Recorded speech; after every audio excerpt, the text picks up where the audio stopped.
Welcome to the Corporate Venturing Insider Series, where I interview top practitioners in the CVC world and learn with you the best practices and golden nuggets that they have accumulated over their career. In this episode, we will be learning from Rosario Cannata, principal at EDP Ventures. Rosario, could you take a few minutes to share your story and how you got to where you are today? Of course, thank you. Hi, Nicolas. Thank you for the invitation. As said, I'm a principal of EDP Ventures. EDP Ventures is the corporate venture capital of EDP, which is a big multinational energy company.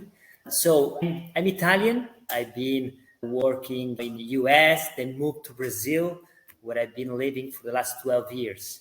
And I studied at Bocconi economy. And then I always work in project finance and M&A, and always been involved in transactional project finance, big transaction M&A, always in oil and gas and energy in the US and Latin America. And then in 2015, there was a very bad financial crisis in Brazil. And I saw that all the big corporations, they were having troubles raising capital, while startups, very famous startups in Brazil, were started to become unicorns. So I didn't know anything about startups. I was in M&A, big transactions, but I started a couple of friends and partners. I started to talk to entrepreneurs to know more about their paths. And in that case, I made an investment in a startup. It was a business angel investment. My first ever investment was with my money. And this gave me the opportunity to know a lot about the startups. I met a lot of venture capitalists in Brazil and Latin America and US. And in that case, I decided that I wanted to work in venture capital more than M&A. And the reason was, it was great. It was great school. It was very interesting to be involved in so many transactions. But my team, after the transaction is done, is closed, usually is not involved in the post-closing. It's not involved in the governance of the startup, the company, of course. While in venture capital is smaller transactions, but as the investors are always involved in the governance of the company, they can really add value. So I understood that I could help much more startups than big company. So I decided that was my path. In that case, at that time, in 2016-17, I got hired at EDP. And first, I was part of the M&A team. But then I started having a lot of conversation with the EDP Ventures team in Portugal. And then I had the opportunity to be responsible of the setup of the investment vehicles of EDP Ventures in Brazil. So together with the innovation team, together with the venture capital team in Portugal, we set up a local vehicle. We also had to set up a new investment thesis. We tried to tropicalize, to see the geography, to see the Brazilian ecosystem, and to understand where to invest and which startups create a brand, create an ecosystem that EDP didn't have. And in that case, I fell in love with corporate venture capital because I saw how much value can add a corporation to the startup investor. That was 5 years ago. So I've been working at EDP Ventures Brazil for the last 5 years. I've invested in 8 startups. And then right now, actually, since next month, I'm going to be joining our global team in Lisbon. And I'm going to be responsible also for global investment, mostly Europe and United States. Very nice. Congratulations on the move. Thank you. I'm sure there's no looking back in terms of your choice to go into corporate venturing. Yeah, of course. It's part of my purpose. Today, when I see a startup, and when I look back and I see a startup where we invested maybe $500,000 and it was like 5-6 people, and now you see 20, 30, 40 people, I see that we created value. And when I see the startup that is working a lot with EDP Group, I can see that it's something that we made a difference. So for me, it's very important. It's very rewarding. So let me double click first on your education. You're from the finance, you studied economics. How much of that is shaping how you look at your role, and how much is it not shaping your role? Yeah, of course. I think the numbers, they are the base of all our transactions. So the study is very important when you work in M&A you need to know what is a cash flow, you need to see a balance sheet and analyze financials. So that gives you the opportunity to understand better the business. However, when you look at startups, at very early stage startups, sometimes you don't have financials, you don't have very detailed cash flows, but it's always important to support the startups, to build up a cash flow, to project the cash flow, to know how much they are spending. Because I see a lot of investors that they just invest in PowerPoint, which is a different kind of investment. We have been investing in very early stage startups, so almost we don't do PowerPoint financing. However, we have invested, like we have an investment of $100,000, for example, in Brazil. So we invest in startups with very few clients that they just finished the proof of concept. However, in that case, for example, we have a case where we invested in a startup that works in electric mobility. It was a very early stage investment, but we invested in them because we understood that they could provide a very available technology also to EDP. How do you see the governance between seed investments, Series A, Series B? Do you see some granularity about how you can add value? Yeah, of course, in our experience, I can see that very early stage startups, they need less governance. You need to leave them work, do this. You cannot freeze all the process. So you need a very light in the company in terms of official governance for approval, etc. However, early stage startups need the help to get bigger, need the help to be more professional, need the help to create value. So in that case, you don't have maybe a very heavy and hard governance. However, you have frequent weekly calls with the entrepreneur to help the entrepreneur to get a client, to prepare maybe an investment deck, to prepare a commercial deck. So it's very important for the early stage startups to be present, however, not too heavy with the official governance. In case of investment like Series B, Series C, they need governance. You need to have the control. The entrepreneurs need to know that investors are close. They need to know that you need to audit the financials. You need to check salaries, etc. So it's very important to be closer from an official, a formal point of view in more mature startups. Maybe this is an open question, but do you think financial VCs or corporate VCs are better equipped to help on the governance side, and why? I think venture capital and corporate venture capital, they are the best option for investment when they are together. I think venture capitalists also add value, the value creation, maybe the governance. They are very experienced in founder-friendly investment. Sometimes the corporation are not so founder-friendly. EDP try always to be founder-friendly. I understand when we co-invest with the financial investors, it's more guaranteed that we can have a more founder-friendly deal. So in terms of governance, they add value as a financial investors. In terms of creating value and impact, so in that case, corporate venture capital, they like everybody talk about smart money. I think that corporate venture capital bring to the table the real smart money. If it's a seed that can really work with the business unit and within the organization. Because of course, we can always help the startup with proof of concept, with pilots, help the startup with real contract and big revenues. Sometimes we can bring our engineers, our experts on the table to develop a technology. So I think that the CVC brings the strategic value, which is very important for the startup. Yeah, I think that's a golden nugget. I think the combination of financial VCs and corporate VCs, something magical can happen. Actually, it leads to a question, and I've seen this with people who have done M&A before, where they feel, especially with a finance background, where they feel more comfortable to lead and price a round. What's your approach to that? I think we have done both approach. Usually we have followed, but in some cases we also led some round. I think it depends on the size of the ticket, of course, the round, and also how close is the startups to our core business. Sometimes when it's very strategic investment. So we are more comfortable leading the investment. And when it's very far away, for example, if we invest in a fintech that works with the energy company, for example, if we would invest in something like that, we will definitely follow a financial investor which that works already with fintechs. But if we invest in an energy tech, in a market that we already know a lot, and we see a lot of opportunities within EDP and other energy company, that we might be better to lead also. Yeah. And actually, I want to double click on this.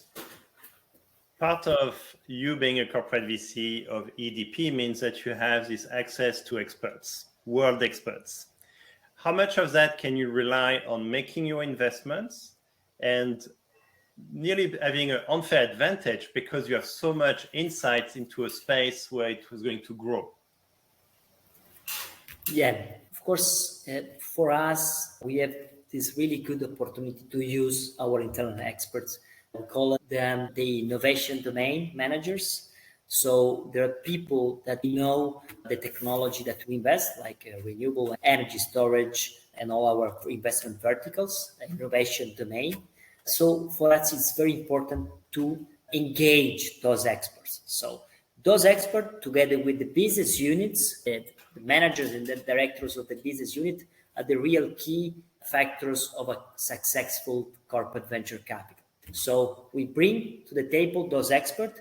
They need to see that that startups is not competing with some internal solution that is being developed, but is complementary to our technology, and we can together build something better and stronger. Very nice. And so maybe about this point about some of your managers from the BUs become board members. Are they full board members or are they observer?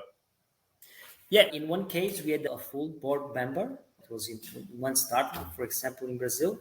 And in most of the case, we can have as a board observer. Can you walk us through how you build your investment thesis and maybe start it generic so that the audience can take some golden nuggets from you about how to build an investment thesis? Yeah, of course. To build an investment thesis, you need to know which are the goals of the organization. The venture team is not looking at other things as startups, when you need to bring to the table strategic impact.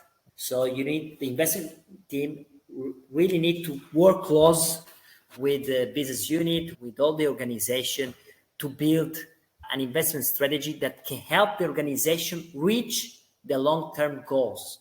For example, EDP has goals, for example, on net zero emissions. We want to have 100% of renewable energy. We want to invest more in electric mobility, etc. So we know those long-term goals of the organization. So we know that EDP alone cannot do it, cannot make it. It's very challenging goals. So EDP needs to do it with the innovation team, with the startup engagement program, with partnership, and also with venture investment. So venture investment is an instrument of the organization, of the innovation ecosystem within the organization to reach long-term goals. So once you have the long-term goals, you need to see, we want to be 100% renewables. How can we do that? We need to invest in startups that can help to improve our efficiency in renewable energy, that can maybe find new way to produce energy. We need to invest in green hydrogen. We need to invest in technology that make green hydrogen cheaper. So it's you start from the top and you start detailing which are the verticals that you need to invest to reach that goal.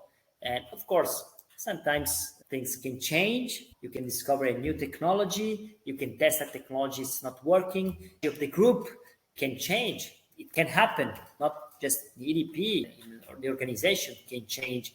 The governance, the CEO, etc. So the venture team also need to be prepared to change and adapt the investment thesis to serve the organization. Yeah, I really like the way you say serves the organization, and you start from the goals of the organization and then decide what are your investment thesis across verticals. Now, once you have that investment thesis, let's say in hydrogen, how do you then go into building that investment thesis so that when you meet a startup that meets it, you know it right away. And when some don't, you know it. I think it's depends on the knowledge that the investment team has on that technology. So for this reason, we need to study and to be very close to the innovation domain managers. We used to do a lot of internal roadshow. So we need to know, like the hydrogen team or the renewable energy team, we need to know what they're looking for, which kind of technology they are looking for, which kind of startup can really be helpful in our business. And sometimes we cannot know all the scenarios. So we meet startup in 5 seconds that this is the startup, this is interesting, it fits our thesis because it's in this vertical, it's a Series B, Series C, but then we really need, a lot of times we need to check with our expert because they're going to tell us it's interesting from an investment point of view. Very nice. Let's double click or maybe triple click on this strategic value. And actually, you term it as strategic impact. How do you measure impact? Yeah, that's the $1 million, maybe $1 billion question. Yeah, maybe 1 billion. yeah, of course. We have KPIs, and I think all the companies, they start with a couple of KPIs, then they start detailing more.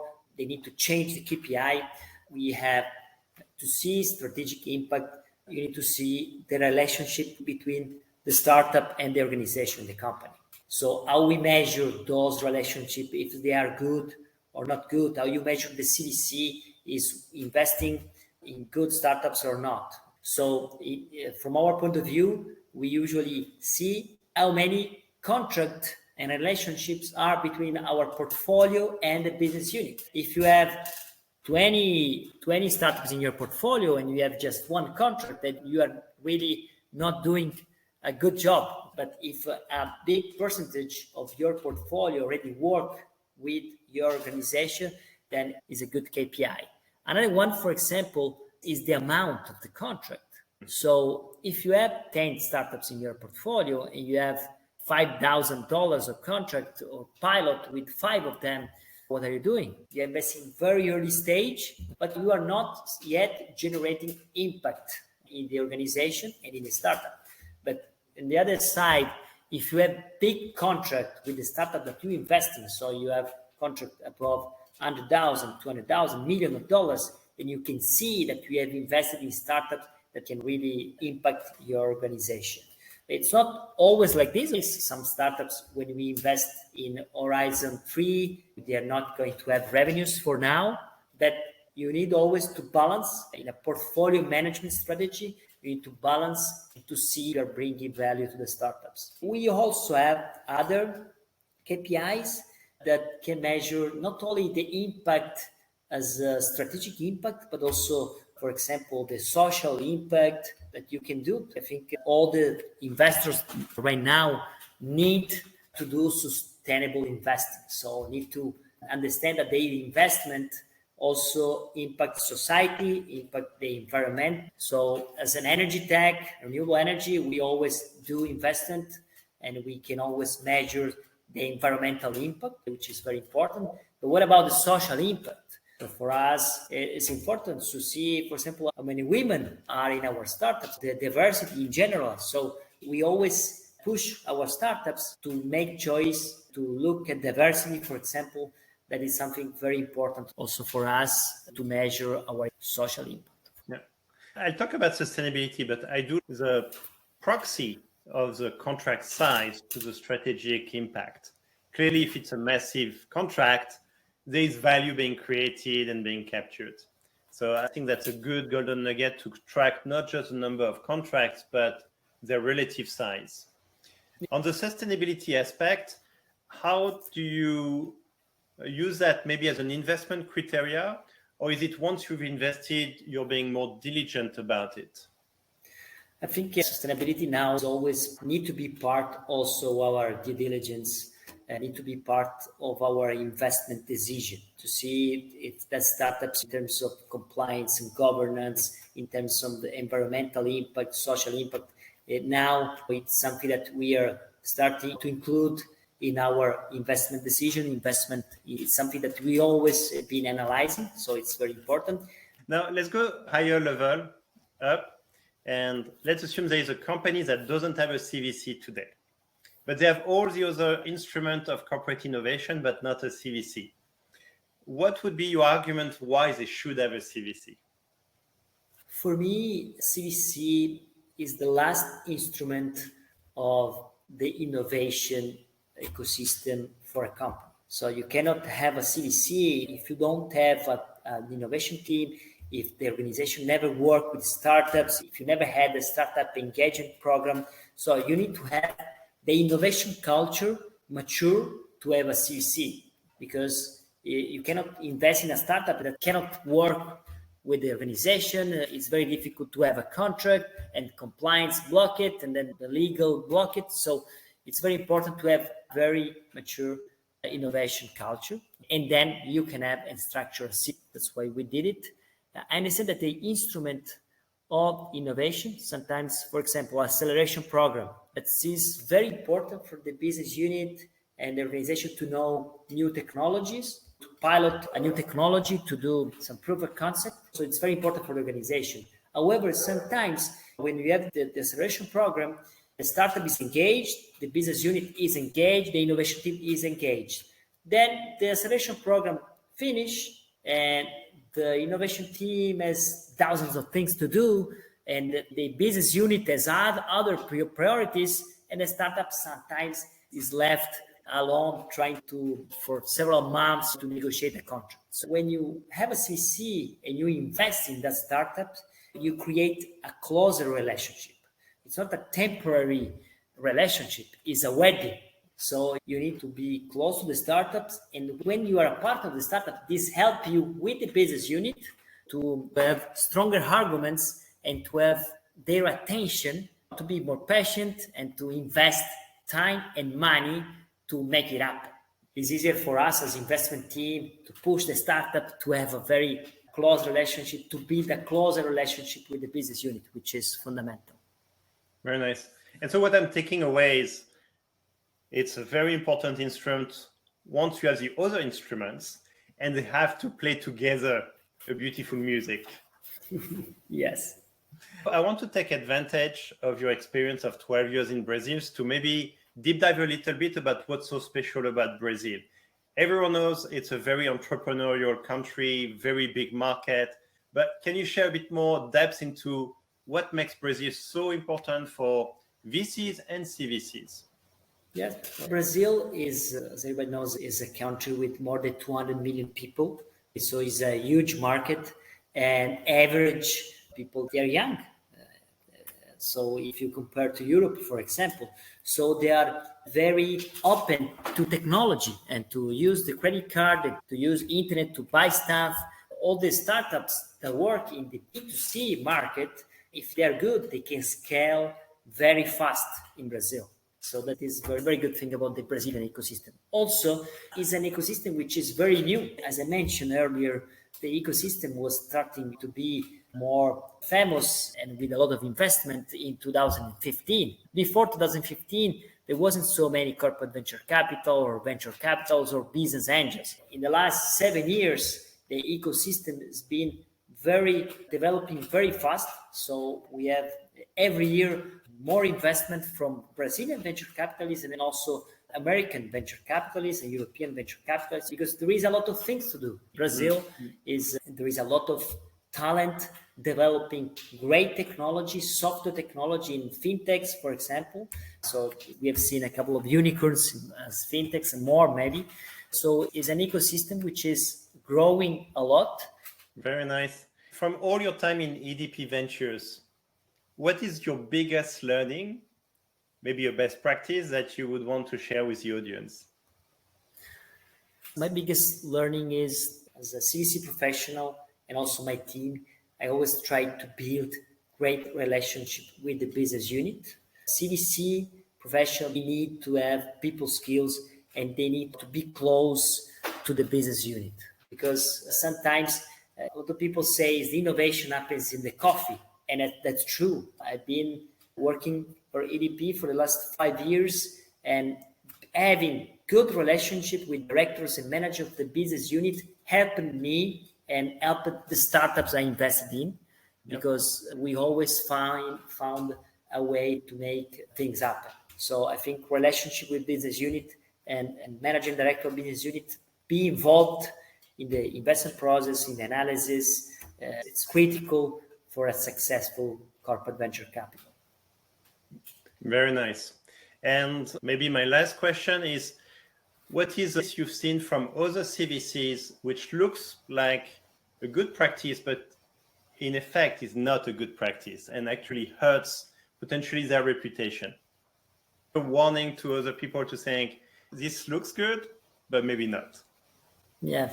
When you want to invest as a venture capitalist and then you start including some clauses and it becomes an M&A, venture capital teams need to balance. There need to be a balance of power. Sometimes in terms of governance is not an M&A. However, you try to put some exclusivity clause or maybe some IP clauses. So it's very important to have founder-friendly deals. And it's very important to be close to the startup and have founder-friendly deals. Thank you, Rosario. I think it's a great way to finish the interview with this golden nugget. I think being founders-friendly is actually the right way to go and to add more value even to the mothership. Thank you, Rosario. Thank you very much, Nicolas. Keep in touch. Thank you, everybody.